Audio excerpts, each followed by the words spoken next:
see. Make the text bigger.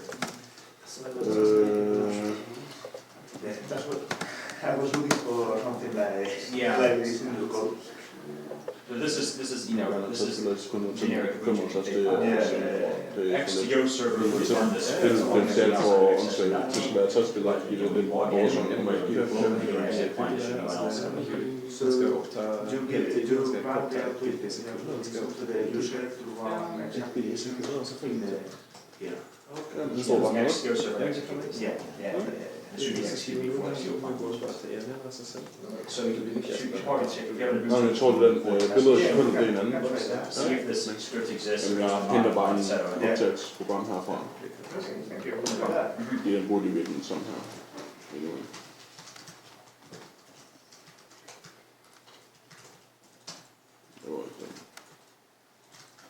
I can tell you that, like everyone like export X authority. That's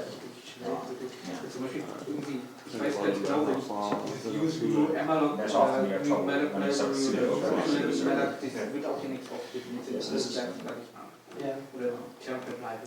Nee, das ist nein, das ist solche Dinge sind klar. Aber nein, das Spannende ist ja, wenn du das Diff anguckst zwischen den also du musst auf die 3 Lexaplan zu und dann XOC oder XOC.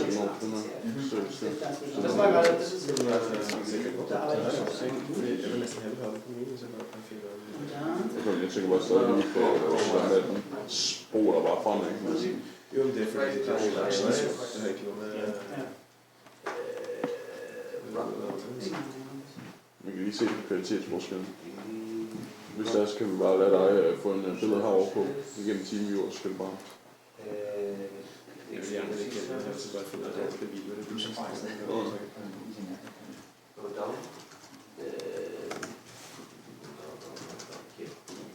These are the terms that I passed through. Be aware that this is XVNC, which is still on the old code base. Right. Gotcha. But yeah, to make it work, I had to change the pixel format. Yeah. Den er en zoom in. That's to match the other ones and some other parameters we are not seeing. Gotcha. If you Det er jo copy nyt. them. Okay, I'm going to go part of this one. Thank you. Hvorfor har jeg lige ham med kamera? It took me a while to I have an find out answer. exact parameters Yeah, to be okay. able to associate between the Android client and the normal Linux client. Gotcha. Thank you very much. Which camera?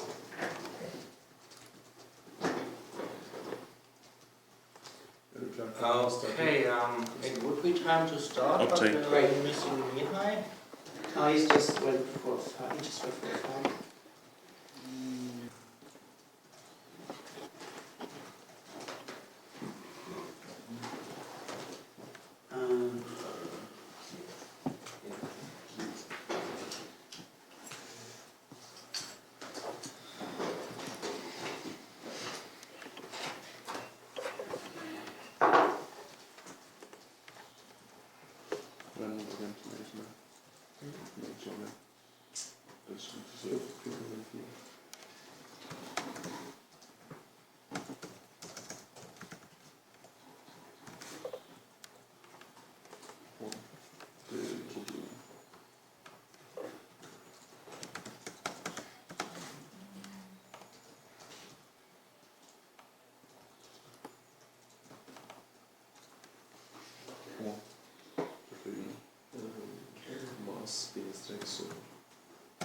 Okay, on ours here, just pasted the URL for the timepad we're going to be using.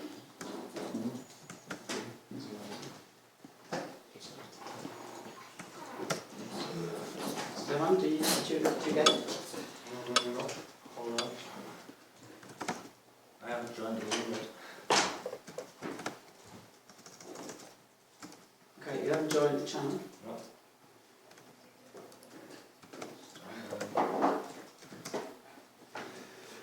Should Lee be joining us via video call? Nope. No, he will not be joining us again. No, Yes. no. He doesn't have any interest in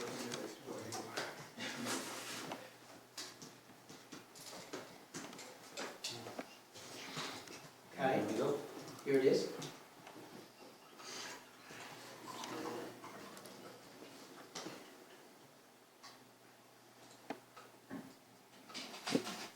Okay, if you could open that on the beamer, please. Projector. Projector, yes. Thank you. Okay. Thank you.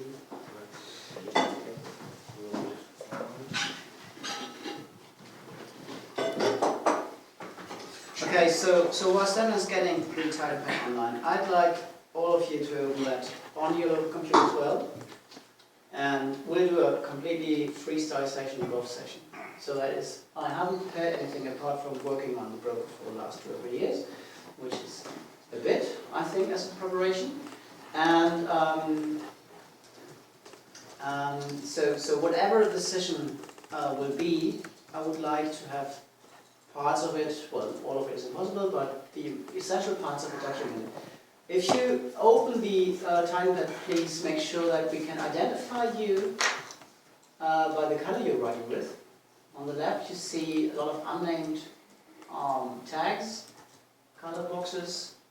Please put your name in there. Okay, thank you. So, the X2GO Session Broker is just a few words about the history. Alex developed a broker client implementation for X2GO client. And as X2GO client is open source, has been open source at that time already, he added that to the X2GO client code without the X2GO project having the broker server. So we had broker client code and X2GO client, but Alex kept the broker server implementations private. So what he did was he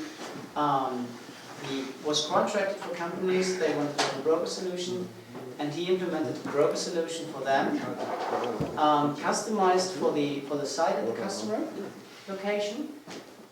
So there was no generic broker. It hasn't been there since until 2012, so no, 2013 I started working, I don't know, no, 13 I guess. So,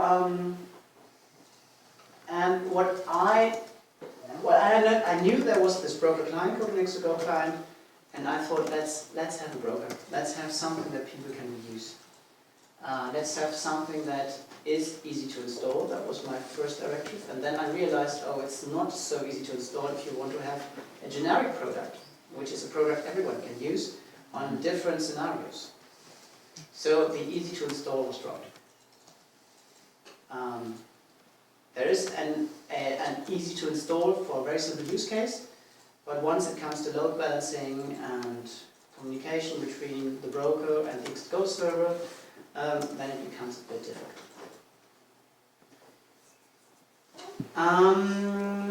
Right, okay.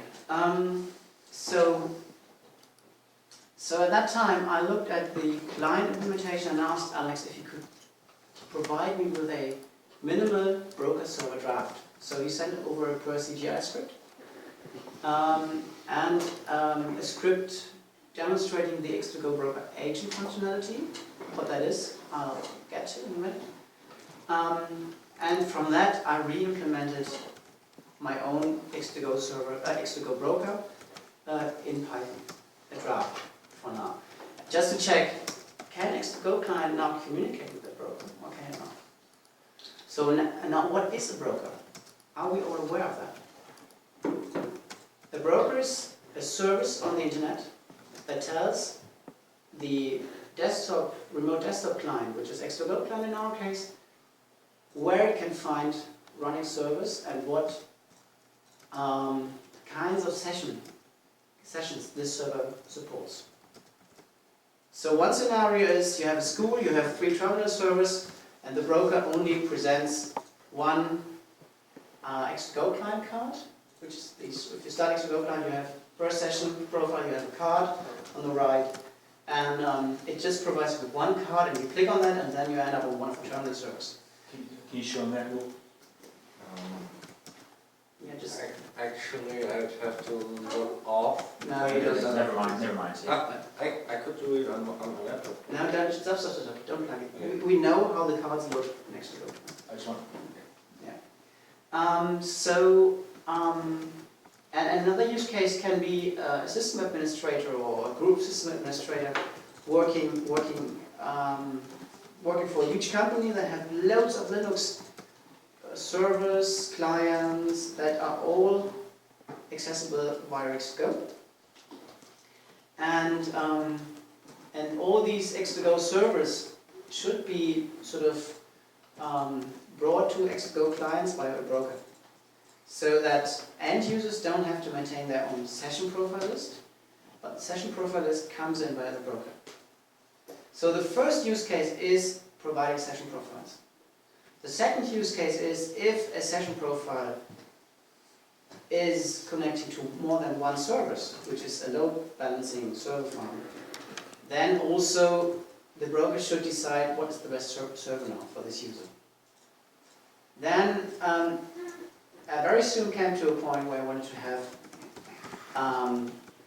or I actually had a customer that had said, well, we have this broker machine, and we have people connecting from inside, and we have people connecting from outside.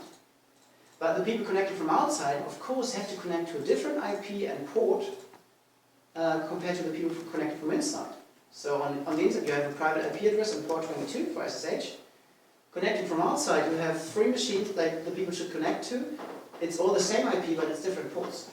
So they do a reverse NAT when people connect from outside.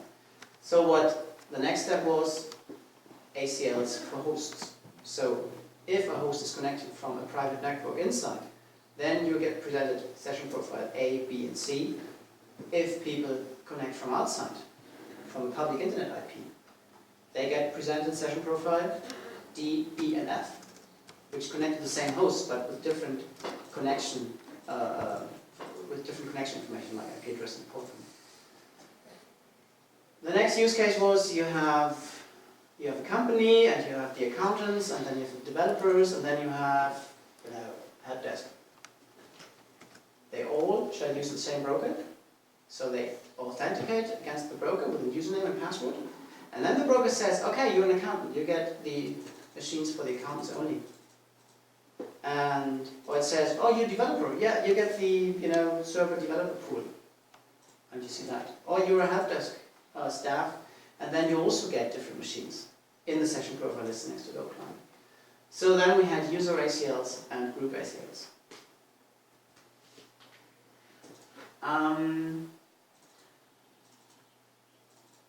Okay, so when it comes to X2GO broker deciding in load balance farms, for example, deciding what is the best machine for you. You have 3 machines, all have been set up identically, and the broker should know what is the best machine for you now. When you log in, what is the best machine for you now? So the broker has to collect information about the machine status. Is it online? So do we really have 3 servers to log onto, or just 2 maybe, because one has a downtime, scheduled or not scheduled?